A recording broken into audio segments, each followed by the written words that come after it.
Hi there, I'm now going to show you how to cancel a lay-by. On our home screen, I'm going to select on lay-bys, and in my lay-by screen, I'm going to search for customer. I'm going to click on the search bar and type in the customer's name, enter. This customer has 2 lay-bys, so I'm going to select on the first one. On the right, just select cancel lay-by. And a message appears, are you sure you want to cancel the selected lay-bys? To click yes.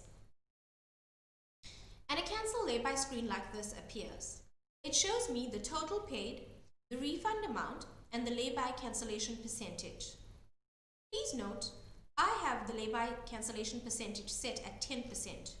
You can set this according to your company's operations policy. I will have to type in a reason for the cancellation. I'm just going to type customer does not want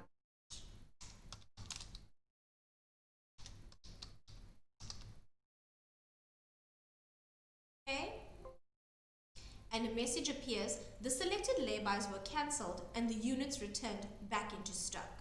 I'm going to click OK. As you would notice, the lay-by is now shaded of grey and the status of the lay-by is cancelled. And that is how you would cancel a lay-by. And that's the end of our training. Please like and subscribe to our channel.